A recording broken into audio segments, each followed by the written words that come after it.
ఇప్పుడు ఈ ముద్ద తీసేసి మరీ సన్నగా కాకుండా మరీ లావుగా కాకుండా ప్రెస్ చేసుకుంటున్నాను.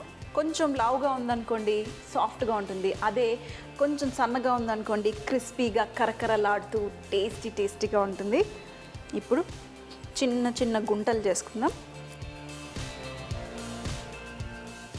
ఇప్పుడు మనం స్టవ్ మీద పెట్టేసుకుని ఫస్ట్ 2-3 మినిట్స్ హై ఫ్లేమ్లో పెట్టుకుందాం. ఆ తర్వాత స్లో ఫ్లేమ్లో మంచి రంగు వచ్చేంత వరకు అన్ని వైపులా తిప్పుకుంటూ మనం కాల్చుకుందాం.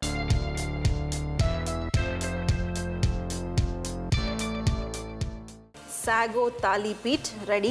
చూడండి, ఆహా చక్కగా చిన్న చిప్పలాగా ఎంత చక్కగా ఉందో.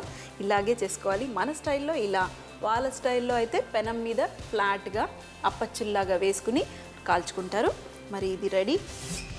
ఇంకా నాకు ఈ సర్వపిండి చూశాననుకోండి అస్సలు ఆగను, చాలా చాలా ఇష్టం. మాడిపోయింది అని ఏమనుకోకండి, ఇదే టేస్ట్. ఇది ఇష్టపడ్డ వాళ్ళకే తెలుస్తుంది మాడిన టేస్ట్ ఏంటి అనేది.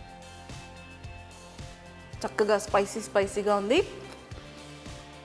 సూపర్ టేస్టీ, యమ్మీ. ఇంకా ఏం మాటలు చెప్పాలి చెప్పండి, అంత బాగుంది.